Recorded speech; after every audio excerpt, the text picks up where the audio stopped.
las 3 de la tarde en la ciudad de Calabasas, California, donde este domingo murió el legendario jugador de baloncesto profesional Kobe Bryant al estrellarse en su helicóptero. Y son las 6 de la tarde en Lima, Perú, donde se lleva a cabo el conteo de votos tras elecciones parlamentarias extraordinarias para elegir a 130 legisladores. ¿Qué tal? ¿Cómo están? Feliz domingo. Bienvenidos a la primera edición de Mirador Mundial, donde cubrimos las noticias que marcan el curso de la historia. Soy Rafael Romo, desde el Estudio 6 en la sede mundial de CNN en Atlanta. Comenzamos.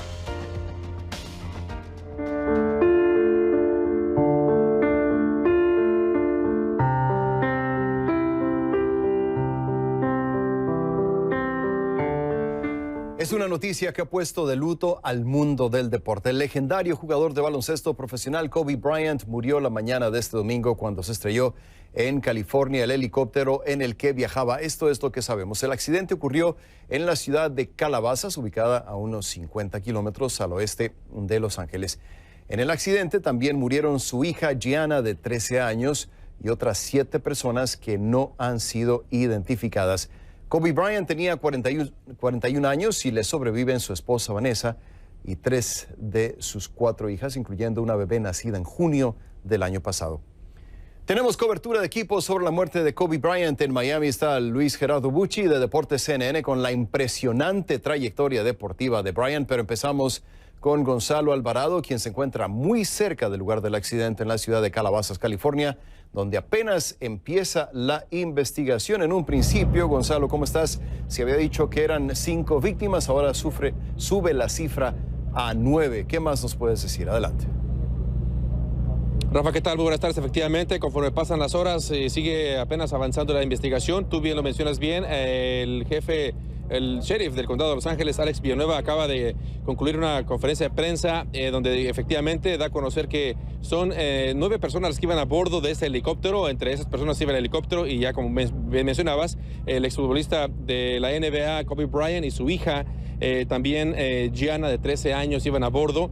Y está justo a la hora 30, a las 3:30 hora local, 6:30 hora tuyas, la Administración de Transporte Público Nacional, la NTSB, por sus siglas en inglés, también dará a conocer una conferencia de prensa, y es una de las entidades federales junto con la FAA quienes estarán investigando también este siniestro, Rafa. Y desde luego, para darte más o menos una ubicación donde nos encontramos, mira, aquí es esa parte montañosa. Ya el sol empieza a salir durante toda la mañana, hasta apenas hace una hora el sol empezó a salir, pero era totalmente nublado, mucha neblina por esta región. Ahí en esta zona montañosa es donde se desplomó este helicóptero. Como ya hemos mencionado en otras transmisiones, este helicóptero, al parecer, Kobe Bryant iba con su hija Bryant a un juego, un partido, una academia, cuando sucedió esta lamentable noticia. Aquí a mi costado izquierdo, varios medios de comunicación, al igual que decenas de seguidores de Kobe Bryant, también han estado aquí presentes. Aún se encuentran estupefactos, Rafa. He visto en sus rostros que no pueden dar crédito a esta noticia. He conversado con algunos de ellos y siguen todavía sin salir de este asombro. No pueden creer que este joven de 41 años haya perecido de tal forma. Si te parece bien, vamos primero que nada a escuchar las palabras del sheriff de Los Ángeles, Alex Villanueva, referente a esta investigación, cómo va avanzando y qué es lo último que nos dan a conocer. Teníamos un manifiesto que indicaba 9 personas dentro de la nave, el piloto y 8 personas más. Hay especulación de quiénes estaban. Sería enteramente inapropiado identificar a cualquiera por nombre hasta que las autoridades forenses hagan la identificación. Bueno, Rafa, como te mencionaba, varios aficionados al baloncesto, al jugador Kobe Bryant, siguen aún bajo un umbral de asombro. Si te parece bien, vamos a escuchar un fragmento de las reacciones, del sentimiento que en estos momentos transcurre por los corazones de aficionados de esta gran leyenda de baloncesto. Su inteligencia, su talento para el juego, para su vida, su negocio, su familia. Es una persona de admirar bastante. Y siempre hemos sido muy fanáticos, casi toda mi familia, de él. Y sí, la verdad, sí, a todos nos ha afectado. Incluso hay bastante de mi familia aquí acompañando todo este momento para apoyar a su familia de él más que nada. Y hasta este punto ahorita todavía no lo puedo creer, que no tenemos aquí a Kobe Bryant. un jugador muy especial para mí, que soy un big fan de los Lakers. Desde que me acuerdo soy fan de él y me acuerdo viendo su primer juego, su último juego. Es muy, muy triste y para la comunidad, especialmente para la comunidad, los fans de los Lakers. Lo siento por él, por su esposa, por su hija que también falleció y las familias de las personas que fallecieron en ese accidente. Bueno, hay parte de las reacciones, Rafa, de estos aficionados que aún siguen estupefactos ante esta lamentable tragedia. Gonzalo, ¿qué nos dices sobre los aficionados con los que has platicado? Algunos se muestran tristes, están también haciéndole un homenaje a su gran carrera, a esta gran trayectoria. ¿Cuál es el sentir de la gente que se congrega en ese lugar? El sentir es de tristeza, asombro, no pueden dar crédito todavía. Dicen algunos de ellos que cuando se empezó a divulgar esta noticia del accidente del helicóptero y que entre las víctimas podría haber estado el jugador Kobe Bryant, muchos de ellos dicen que no lo podían creer a tal punto que comenzaban a tratar de corroborar esa noticia en diferentes medios sociales para tratar de entender de que no era cierto. Y conforme dicen que iban investigando, que varios medios cada vez conforme pasaban los minutos iban confirmando esta noticia, ellos aún quisieron llegar aquí y ser los testigos oculares y de primera mano, saber de primera mano si es que en efecto la estrella del baloncesto Kobe Bryant era una de estas víctimas, y como ya lo han confirmado oficialmente las autoridades, Rafa, es así, y pues aún siguen aquí, aún siguen postergados aquí todavía bajo el asombro. Muchos traen sus cobijas, chamarras, camisetas con el emblema del equipo de los Lakers y desde luego con el número 8 y 24, los dos números que utilizó Bryant cuando jugaba con esta franquicia aquí, Angelina. Sí, imposible recordar que jugó 20 años con los Lakers, toda una historia. Gracias, Gonzalo Alvarado, reportando en vivo desde la ciudad de Calabasas, California. Las hazañas deportivas de Kobe Bryant marcaron una era. Empezó su carrera profesional en la NBA a los 18 años, el segundo más joven en la historia de la liga. Desde Miami nos acompaña Luis Gerardo Bucci con más sobre la impresionante trayectoria de este gran atleta. Un día de luto para el deporte mundial. Luis Gerardo, ¿cómo estás? Así es, Rafa, un gusto saludarte. No solo la ciudad de Los Ángeles está de luto, sino el mundo del deporte que ha sido invadido por esta tragedia, por lo que significaba Kobe Bryant, no solo en el baloncesto, también en el deporte en general. Kobe fue un deportista que inspiró a muchos jugadores a salir adelante. De hecho, su misión era inspirar a la gente que iba más allá del deporte a lograr cualquier cosa que se puedan proponer, ¿no? Kobe comenzó su carrera siendo un talentoso jugador de secundaria. Tenía tanto talento que pasó directamente a la NBA sin jugar en la universidad. Eso ya marcaba lo que iba a ser la carrera de este jugador que estuvo 20 años vistiendo solo una camiseta del equipo de los Lakers de Los Ángeles. En todo ese periodo fue 18 veces, Rafael, esto hay que marcarlo porque de 20 años ir a 18 Juegos de las Estrellas es realmente impresionante y dice mucho de lo que fue Kobe Bryant como jugador de baloncesto. Sin duda uno de los mejores de la historia. Esta noticia ha tenido una fuerte repercusión en quienes fueron sus compañeros, en otros jugadores que lo vieron a él como ejemplo. Hemos visto reacciones en las redes sociales de jugadores como Shaquille O'Neal, que fue fundamental en su carrera, con quien ganó varios títulos, con Pau Gasol también, quien lo llamó su Big Brother, su hermano mayor durante muchos años y que hoy se muestra devastado, no lo puede creer. Hay imágenes de LeBron James, quien por cierto en la noche de este sábado lo sobrepasó con la mayor cantidad de puntos en el tercer lugar de mayor anotador de todos los tiempos de la NBA. LeBron totalmente destruido, entre lágrimas, y pensar que justo una noche antes estaban celebrando juntos que lo había pasado, ¿no? En cuanto a los mayores anotadores de todos los tiempos. Kareem Abdul-Jabbar, una gran estrella de la historia de los Lakers, también se refirió al legado de Kobe Bryant. Y esto es un punto importante, el legado, lo que deja Kobe Bryant, lo que significó él como motivo de inspiración. En varias entrevistas después de su retiro, había dicho Kobe que el trabajo duro era fundamental. Y justamente ahora que se anuncia el fallecimiento de su hija, contaba que se iba al gimnasio a las 4 de la mañana todos los días con su hija para mostrarle el valor del trabajo duro y que el trabajo duro en definitiva daba resultados, como lo llevó a él a ser uno de los mejores jugadores de todos los tiempos. Después de su retiro montó una productora, sacó un famoso cómic que le hacía honor al baloncesto, al deporte que tanto amó, y ganó el Oscar. Eso también marca el espíritu ganador que tuvo Kobe Bryant como jugador y como persona. Te puedo contar que yo seguí muchísimo su carrera, Rafael, sí, que para Kobe era inaceptable la derrota. Y eso también se lo inspiraba a su equipo de trabajo, ¿no?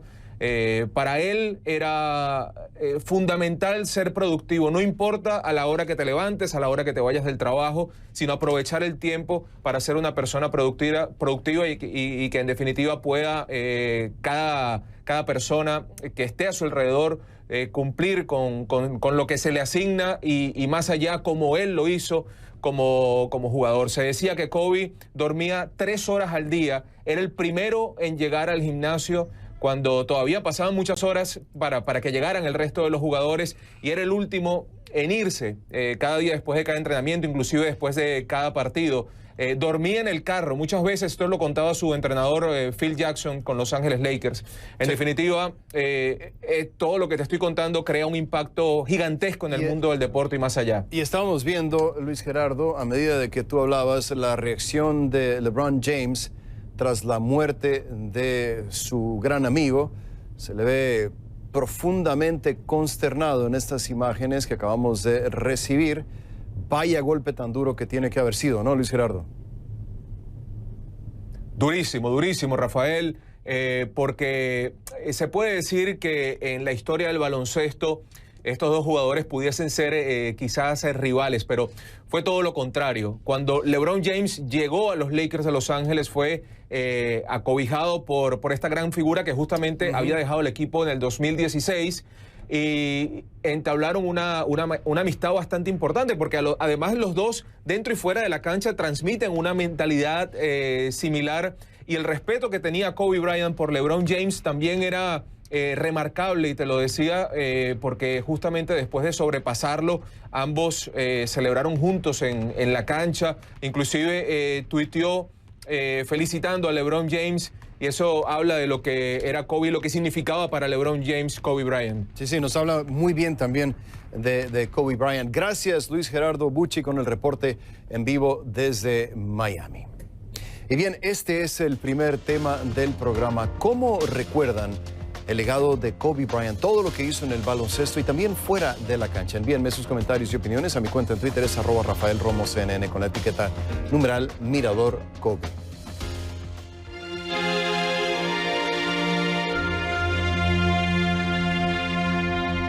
Las autoridades de salud lo han confirmado. Se han detectado 5 casos de coronavirus de Wuhan en Estados Unidos. Así lo reportaron este domingo los Centros para el Control y Prevención de Enfermedades. Esto es lo que sabemos.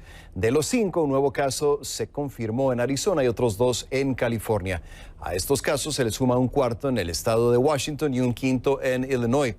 Todos los casos tienen que ver con personas que viajaron recientemente a la ciudad china de Wuhan, el epicentro del brote de esta enfermedad. Las autoridades de salud de Estados Unidos ya están tomando medidas para evitar que se propague el virus en el país. Los pasajeros que viajen de Wuhan a Estados Unidos en vuelo directo o con escala solo pueden llegar a aeropuertos equipados con profesionales de salud para corroborar que no hayan contraído el virus. Nueva York, Los Ángeles y Atlanta son algunas de las ciudades con este tipo de profesionales en sus aeropuertos. Por su parte, los Centros para el Control y Prevención de Enfermedades recomiendan evitar viajes no esenciales a Wuhan. La comunidad científica en Estados Unidos trabaja en la creación de una vacuna contra el virus. Es una respuesta que tardaría al menos varios meses antes de comenzar ensayos clínicos y hasta un año para que salga al mercado. En tanto, el gobierno de China ha reconocido la grave crisis de salud que enfrenta. David Culver nos cuenta sobre las medidas que toma el país asiático ante este mortal desafío. El presidente de China, Xi Jinping, ha dicho que su país enfrenta una grave situación y que por ese motivo ha ordenado a sus funcionarios que hagan todo lo posible para detener el avance del coronavirus. Las autoridades sanitarias anunciaron nuevas medidas tras el pedido del presidente. Una de ellas contempla el despliegue de 1.600 médicos a la provincia de Hubei y a su capital, la ciudad de Wuhan, el epicentro del mortal brote del coronavirus. Este despliegue se suma a los 1.350 agentes sanitarios civiles y militares que ya han sido enviados. Las autoridades también piden que muchas fábricas retomen sus tareas para aumentar la producción de trajes protectores y máscaras. Estiman que se necesitarán unos 110,000 trajes protectores por día. Hasta el momento hay millones de personas bajo encierro. Hablamos con una ciudadana estadounidense que se encuentra en una zona de encierro. Me desperté con una sensación de desesperación. Estaba triste, enojada, en principio por la falta de información y también por no saber qué es lo que está sucediendo. Mi madre está muy preocupada por mí. La amo, tiene 88 años. Mi hermana le contó sobre las tareas que estoy haciendo aquí, pero no quiero que se preocupen más y quisiera verla. La Embajada de Estados Unidos en China publicó este domingo en su página de internet que ya reservó un vuelo con destino a la ciudad de San Francisco para los ciudadanos estadounidenses que deseen abandonar la ciudad de Wuhan. Pero las autoridades informaron que los lugares en el vuelo son limitados. Por eso piden que los interesados reserven sus lugares. David Colbert, CNN, Beijing. Y el coronavirus es el segundo tema del programa. ¿Qué tanto les preocupa la propagación de esta enfermedad? Envíenme sus comentarios y opiniones a mi cuenta en Twitter, es @RafaelRomosCNN con etiqueta numeral Mirador Coronavirus. Y al volver en Mirador Mundial, continúa el conteo de votos en Perú tras elecciones parlamentarias extraordinarias en el país sudamericano. Además,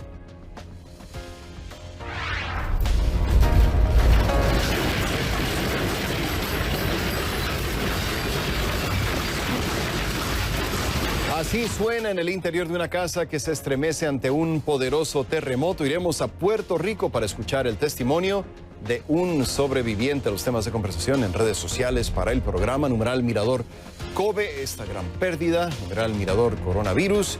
Y este último, numeral Mirador Perú. Como siempre, espero sus comentarios y opiniones. Mi cuenta en Twitter es @RafaelRomosCNN. Volvemos.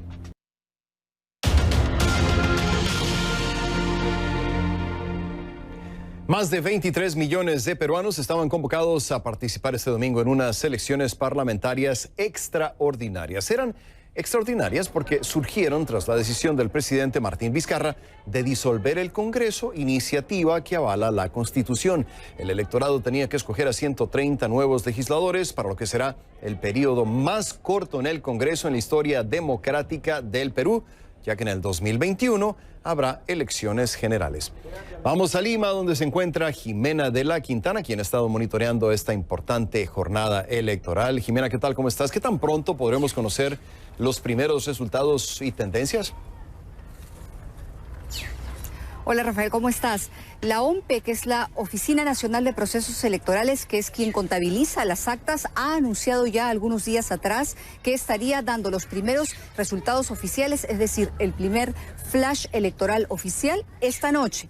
Lo que no se sabe es en qué porcentaje, es decir, no sabemos qué tanto se adelantarán los resultados y cuándo es que tendríamos finalmente al 100% a las actas contabilizadas, es decir, la votación que se ha llevado a cabo el día de hoy. Por lo pronto es lo que sabemos. Sin embargo, ya se han dado algunos resultados de manera extraoficial, de los cuales podríamos conversar luego para darnos una idea de cuál podría ser la composición de este nuevo Congreso. Este Congreso que complementa el periodo del Congreso disuelto, que como bien lo dijiste tú, fue un Congreso disuelto por el presidente Martín Vizcarra, amparado en uno de los artículos de la Constitución. Rafael, yo quería comentarte que conversamos esta tarde con varias personas que acudieron a votar. Esta es la cuarta vez que los peruanos acudimos a las urnas en los últimos 4 años. La primera vez fue para elegir a quien fue el presidente de la República, Pedro Pablo Kuczynski, pero hubo una segunda vuelta electoral, así que esa fue la segunda vez que los peruanos acudimos a las urnas. Luego reemplaza a Martín Vizcarra, Pedro Pablo Kuczynski convoca un referéndum. Esa es la tercera vez que los peruanos acudimos a las urnas. Además, esa vez se votó también por elecciones para regidores, para alcaldes y para presidentes regionales, y hoy ha sido la cuarta vez en los últimos 4 años que los peruanos hemos acudido a un local de votación a elegir autoridades. Vamos a ver lo que estos peruanos, justamente quienes votaron hoy, nos dijeron esta tarde. Todo esto es consecuencia de la corrupción, y en esta elección es consecuencia también de la labor obstruccionista que tuvo el anterior Congreso, que no dejó gobernar, y se tuvo que tomar el paso, lamentablemente, de cerrar el Congreso. Esperemos que salgamos del bache, no solamente en ese, sino que esa es una carrera de largo aliento. O sea, que esperemos que en el próximo Congreso, bueno, en ese o en los que vienen, ojalá que se vayan puliendo los participantes, ¿no?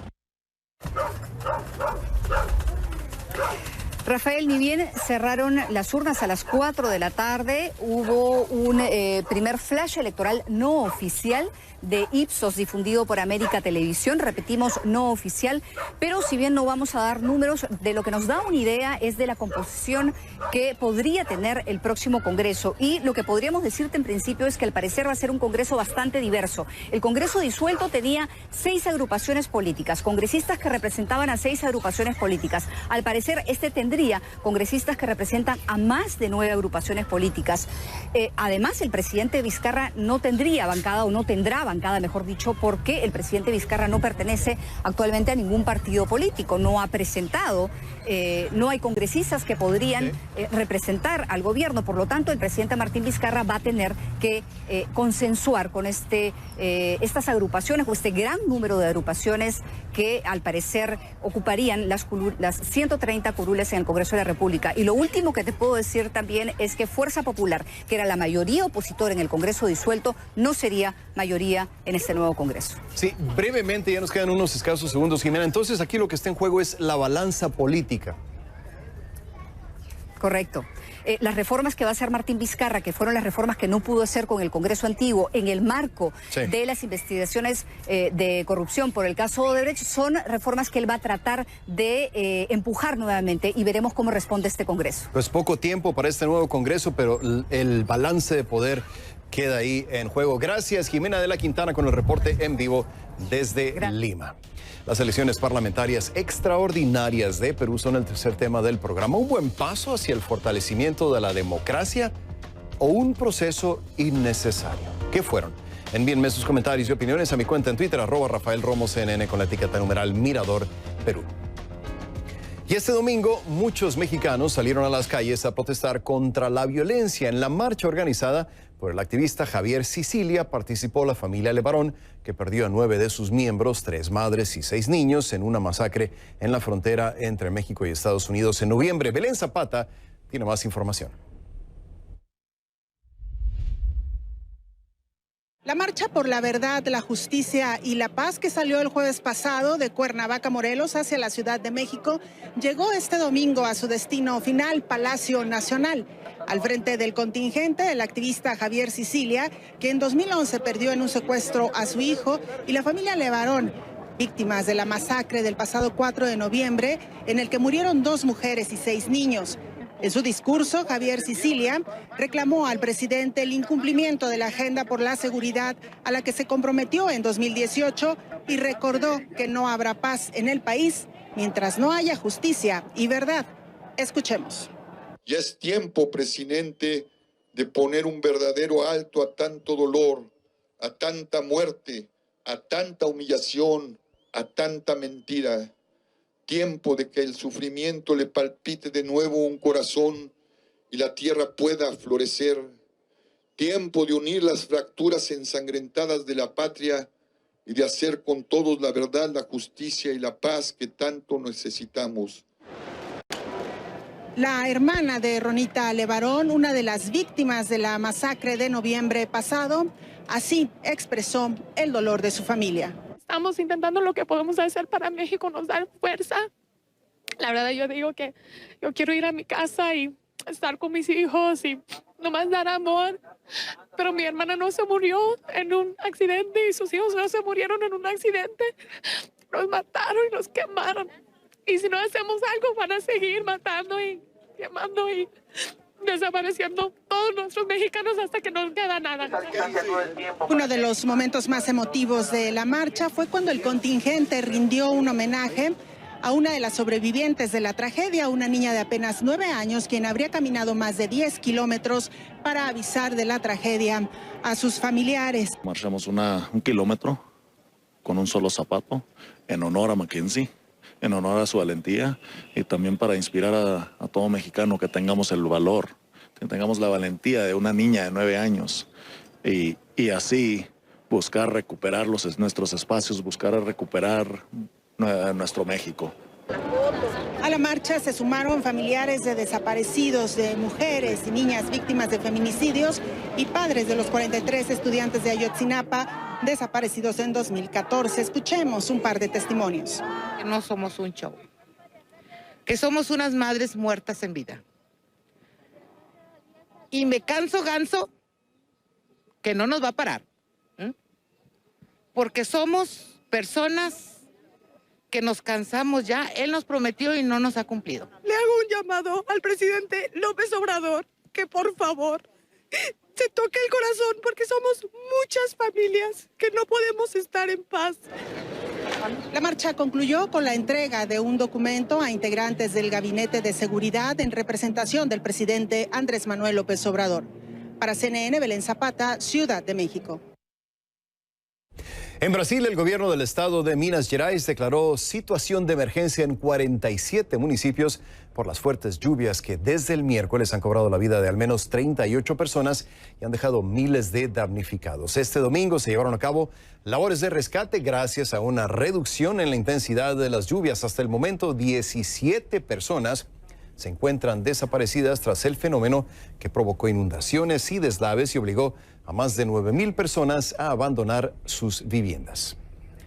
Ya hace casi un mes que empezaron los sismos en Puerto Rico y la tierra no deja de temblar. Este domingo hubo nuevos temblores, aunque de mediana intensidad. Recientemente estuve en Guánica, una de las poblaciones en la costa sur de la isla más afectadas por los temblores. Un sobreviviente del terremoto más potente hasta ahora nos compartió su experiencia.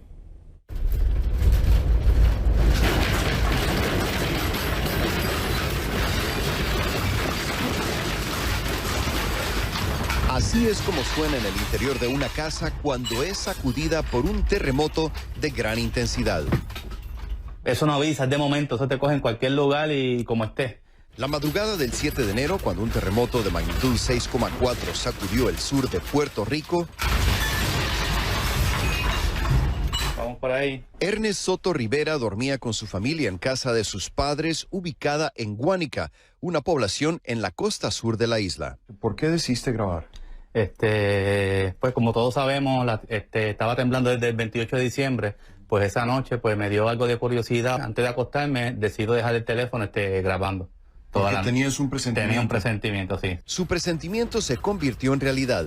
A las 4:24 de la mañana comenzó el potente sismo. Cuando empieza a temblar, ¿tú estabas aquí en esta recámara? Sí, estaba acostado aquí en esta cama. Comienza a temblar, empieza todo a caerse. Vengo caminando, escucho a mi esposa con mi nena. Estaban aquí en esta recámara. Está en ese cuarto. En medio de la oscuridad, Soto siguió avanzando para rescatar a sus padres. En esta recámara estaban tu papá y tu mamá. Sí, aquí estaban durmiendo mi papá y mi mamá. Pues todo el piso estaba cubierto de espejos, de figuras. Respira profundo. Olvídate, vamos, eso es material. Eso es material. En la grabación se escucha que hay una mujer gritando. Esa es mi mamá. ¿Es tu mamá? Sí, mi mamá. O sea, de repente se puso mal de los nervios. Sí, sí. Obviamente, como yo reconozco que ella ha sido operada del corazón, o sea, que está delicada del corazón, pues me preocupa, ¿verdad? Que le vaya a pasar algo. Vente, póntelos afuera, vente, póntelos afuera. Póntelos afuera. Hay un momento en la grabación en la que se escucha que le dices a tu papá, papá, no te preocupes por ponerte los pantalones, vamos para afuera. La primera prioridad es salir y después se resuelve como sea. La casa de la familia Soto quedó dañada, presenta grietas en diferentes cuartos y será necesario que un ingeniero la revise por si hay daños estructurales que pongan a la familia en riesgo. Y aunque todavía no se recuperan del trauma de esa noche de terror, lo importante es que nadie resultó herido. Mientras haya vida, dice Soto, siempre habrá esperanza de reconstruir y reparar lo que el terremoto destruyó. Bueno, y 7 municipios del sur de Puerto Rico, incluyendo Guánica, fueron incluidos en una declaración de desastre mayor emitida por la Casa Blanca. Esta declaración significa que habrá fondos para ayudar damnificados y reconstruir viviendas. Hacemos una pausa, pero aquí tienen los temas de conversación en redes sociales: Mirador Kobe, Mirador Coronavirus y Mirador Perú. Volvemos.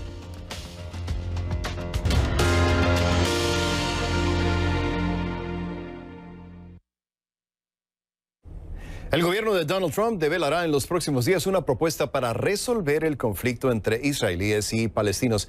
Desde Jerusalén, José Levi nos cuenta lo que sabemos del plan. Adelante, José. Hola, Rafael. Antes de nada, destacar que no es esta la primera propuesta de paz que va a ser presentada por Estados Unidos. En las pasadas décadas ha habido en un gran número de ocasiones distintos presidentes estadounidenses que han intentado avanzar hacia la solución del conflicto entre israelíes y palestinos. Ahora se trata de lo que el presidente Donald Trump califica de el acuerdo del siglo. Para eso encargó a su yerno y consejero central, Jared Kushner, formular una propuesta de la cual se desconocen aún los detalles. Hasta ahora, las filtraciones que ha habido indicarían que se trata de un plan bastante más pro-israelí que los formulados en el pasado, tanto en el tema de los asentamientos como también en lo que serían limitaciones a un futuro Estado palestino, una vez que se lograra un acuerdo de paz. Entonces vemos que se van a realizar reuniones el lunes de Donald Trump con Benjamin Netanyahu, el primer ministro israelí.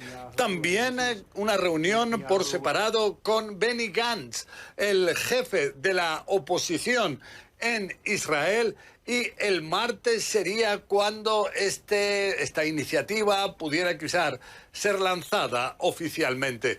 Lo que sí es que el primer ministro israelí, Benjamin Netanyahu, asegura que se trata de una oportunidad histórica, de algo que surge una vez en un siglo y entonces hay que aprovecharla. Pero por su lado los palestinos dicen que ellos cortaron cualquier tipo de contactos diplomáticos con Estados Unidos cuando hace un par de años Donald Trump declaró a Jerusalén como capital de Israel y trasladó la embajada de su país a esta ciudad santa. Entonces ellos dicen que más que el acuerdo del siglo, se trataría de la farsa del siglo.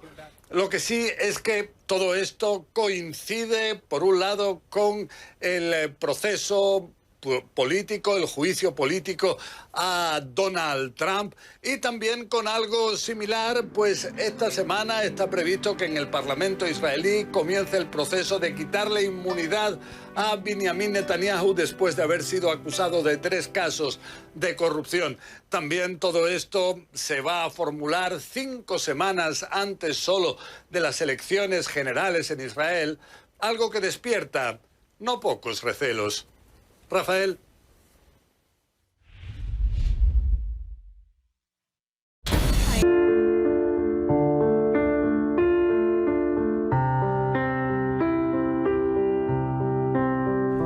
Es una amarga despedida para aficionados al baloncesto, no solo en Estados Unidos, sino en todo el mundo. Lloran la muerte del legendario Kobe Bryant, una estrella que jugó 20 temporadas con los Lakers de Los Ángeles. Los fanáticos recuerdan los múltiples logros de Kobe Bryant, quien alcanzó 5 campeonatos de la NBA con el equipo angelino. Estamos recibiendo imágenes en vivo que nos llegan desde Los Ángeles. Muchos han llevado flores al sitio donde se estrelló el helicóptero, mientras que otros le rinden homenaje en este lugar, el Staples Center de Los Ángeles, escenario donde tantas veces brilló Bryant por sus proezas deportivas. Además de ser el 4º jugador en la historia de la NBA con el mayor número de puntos, también obtuvo logros fuera de la cancha, ganó un Oscar por un cortometraje referente al deporte que marcó su vida, el baloncesto.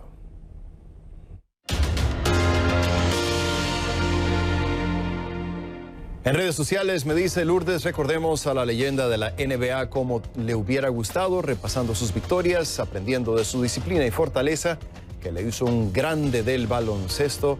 Descanse en paz, dice Ivonne. Me dice, gran atleta, hoy una leyenda, deja legado de disciplina y talento deportivo, ejemplo para deportistas en el mundo entero. De esta manera llegamos al final de una edición más de Mirador Mundial. Yo soy Rafael Romo en Atlanta, como siempre. Gracias por su atención y hasta la próxima.